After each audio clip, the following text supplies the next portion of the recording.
Hey guys, I was doing this spell. I thought I might share it with you, but it looks like it's going to be too bright. I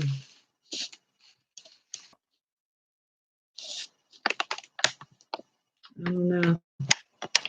Can y'all see it?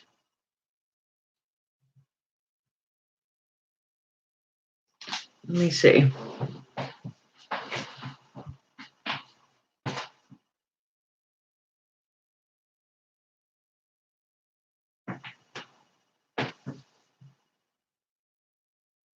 Well, I don't know if that's just a big glare to y'all or not. It kind of looks that way, doesn't it?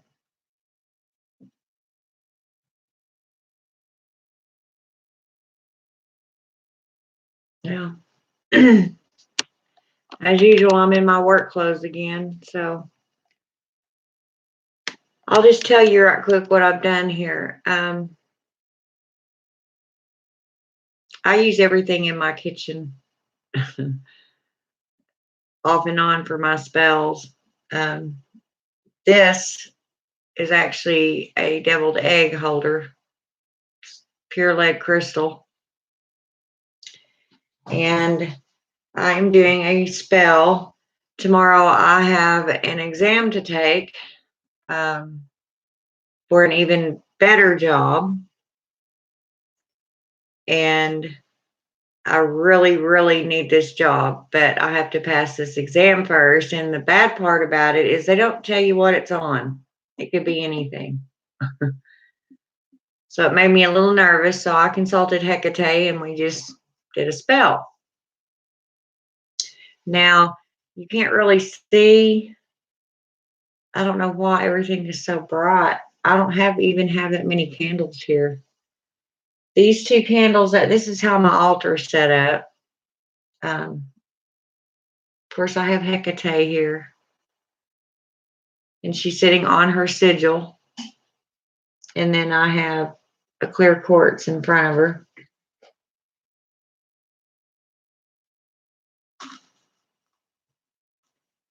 These two candles up at top are just for light, extra lighting. And of course, I have my athame that I use to draw in my quarters, call on the elements. I'm not necessarily worried about a circle for protection. Hecate does that for me. But if you can see this inside here, I don't know if you can see it. I have a blue candle and an orange candle. Underneath here, of course, I have my tapestry down with her sigil on there, my pentacle.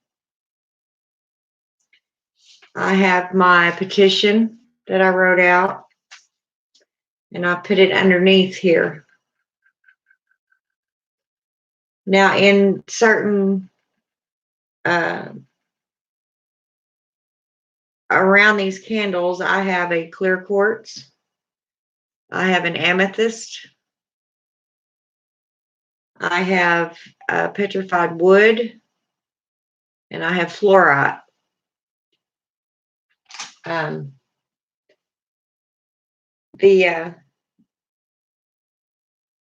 clear quartz is just a boost. It amplifies your spell.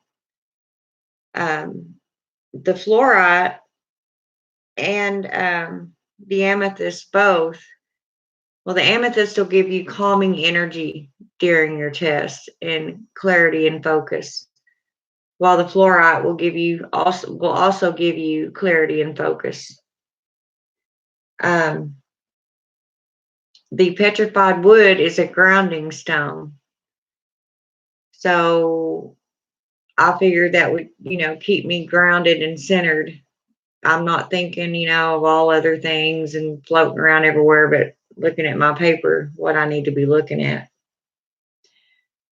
Now, this is in a official building, so I won't be able to carry anything in with me. So I was trying to think of what I could do, because a lot of times we could just charge, like, say, an amethyst and bring it in. I thought about charging a cinnamon stick, which you can do that. I could just put a cinnamon stick across here with the oils that I use on it, and charge it with my candles, and then carry it in my pocket or something when I go in to take a test. Or you could do that with a crystal, but I can't carry anything like that in there. So I thought, what better thing to use than my moonstone ring?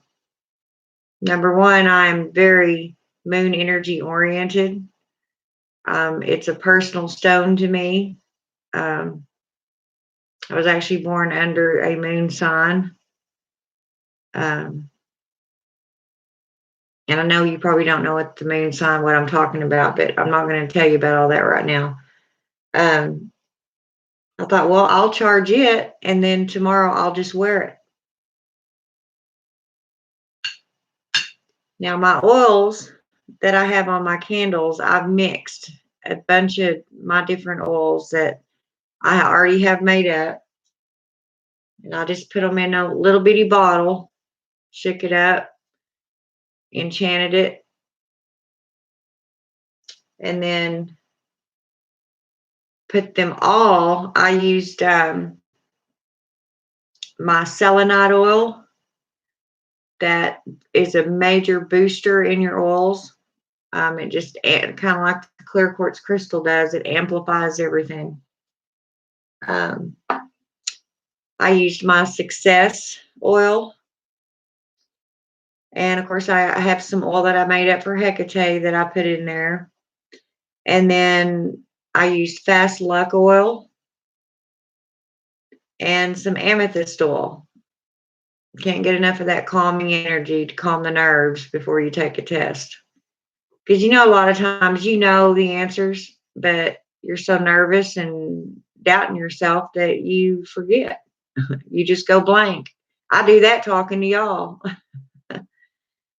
Anyway, so I put all of those oils on my blue candle while I was enchanting it. Now my orange candle, the blue candle itself is for passing exams or tests. The orange candle is a road opener. So for that candle, I put just my road opening oil on there with some selenite oil. I didn't put all of them on there. And then, of course, enchanted it, told it its job. I've already done the spell. I've already said my chant and all that. So now I'm pretty much just waiting on my candles to burn down.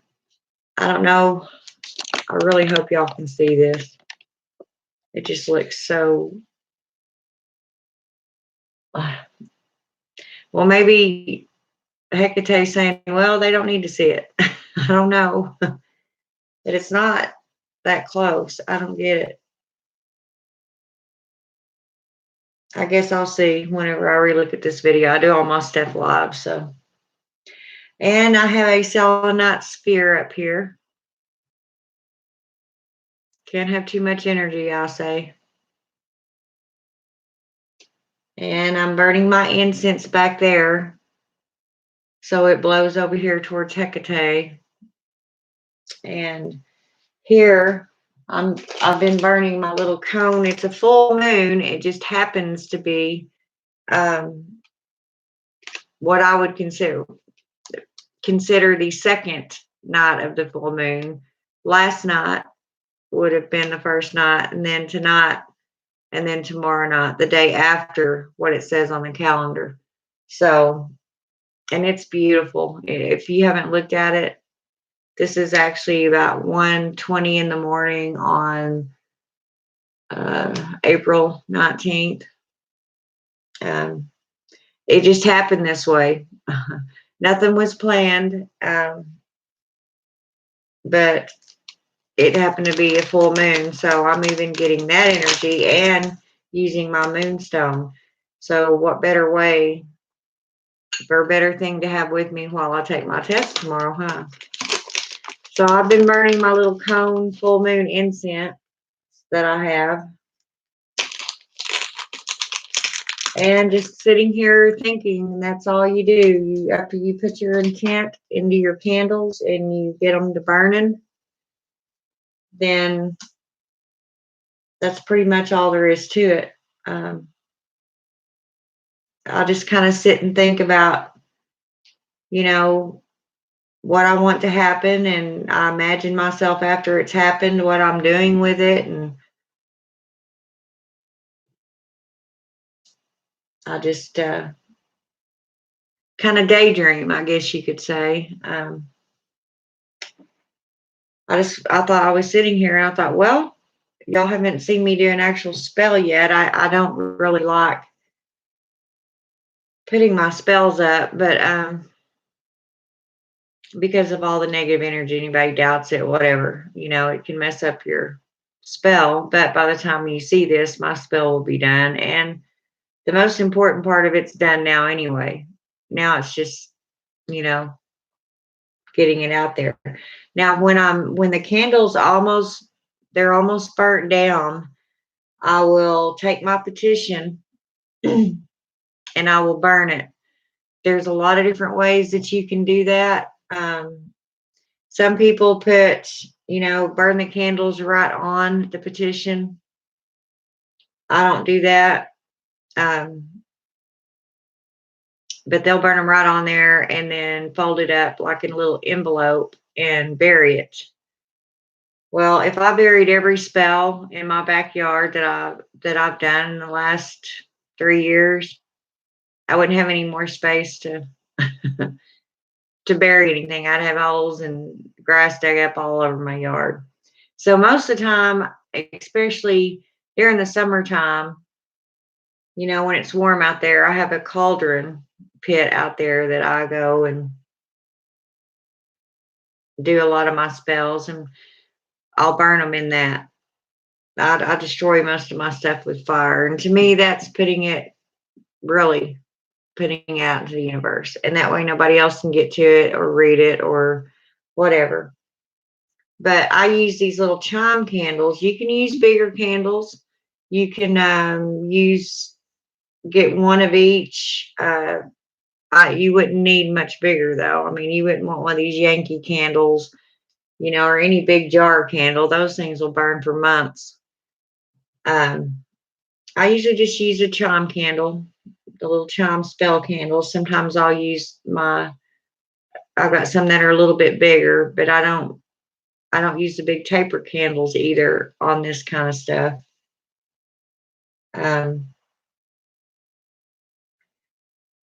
But that's what I'll do with it. And like I said, I'm just sitting here now waiting on it to burn down and enjoying the quiet and the ambiance and all that good stuff. So I hope y'all can see this. I really do. It looks like a big blur to me on there, but at least I've told you what's in there or what's going on with it. I have a spell that I wrote. I write my spells pretty quick, so sometimes they're not perfect, and they don't sound genius or anything, but oh well. Sometimes the simplest thing works. And you can put even more stuff on here, or you don't have to use the crystals, it's however you want to do it. I had thought about maybe putting a few herbs around here, but I had enough stuff. Like I said, your intent is the most important part. The rest of it's just ritualistic, witchy, and it does add to the energies. But Here's the little spell that I wrote for this. Um, and I'll memorize this, and then I've said it, several times throughout the candle burning. And so my ring hears it and it's embedded in my ring. So to me, whenever I say this spell in my head tomorrow before I take that exam, my ring's gonna, in my mind, it'll just start glowing and doing its job. Um, I said, as I sit to take this test, I will focus and do my best. With a clear head and sturdy mind, the test is easy, I will find. Then I will rise with a smile on my face, knowing in my heart the test I did ace. Just kind of cute. And then I'll chant stuff throughout the candle burning and talk to them. And like I said, think about what all this job could do for me and my family and my future. It is extremely important. And I'll let y'all know if I get it. Well, and just because I passed this first test doesn't mean I will get the job. But in my mind, I'm saying I'm going to get that job. I'm going to make sure of it. But I'll let you know either way. I'll say things with the candle burning, like glorious flame dancing higher, spread throughout the universe, my desire. And sometimes I'll chant stuff off, and then after I say it, it's like, where'd that come from? I know I said one earlier that I cannot for the life of me remember what I said. As soon as I said it, and I know that was Hecate that put that out of my mouth, because now I don't have it anymore. I don't have a clue what I said. But anyway, I just thought I'd share that with y'all. Um, like, I hope y'all can see this. I really do. It's and also what I do while I'm thinking about it, like I wrote that all the stuff that I done and used, I just wrote down in this little scratch pad that I have. Now, if it works and everything turns out good, then I'll transfer it to my book of shadows. I don't usually put anything in my book of shadows till I know it works, because it's not like you can go in there and just erase stuff. And I'm not tearing out pages like some witches will tell you to do. I'm too much of a neat freak. And my book is one of those that have the old parchment paper, and they're bonded into the leather of the book. So, and by a string. So ripping them out really isn't the thing to do. But anyway, that's how I do that. I won't put it in there until I know it works. That way I don't have to scratch out and tear out and white out, and my book of shadows is a mess. Um, anyway, I will let y'all go, and I'll try to come on with some more videos this weekend. I'm off the whole weekend, so um, after I come back tomorrow from taking that test, I'll see what kind of mood I'm in. I may jump on here and go, yay! And this can be used for any. How you enchant your oils, or how you enchant the intent that you put in there, like my oils. This one will now be for any exam, any test. It could be um, a school exam. It could be a work exam. It could be maybe going to the doctor and you're having to, do blood work, blood tests, or some sort of exam. You could put the intent in there for that too. It's still a test, right? So whatever intent you put in the oils or in your candles or what your spell in general is what's going to happen. So anyway, I thank y'all, and I will see y'all later on. Happy full moon. Get you some full moon water and all that stuff, okay? Bye-bye.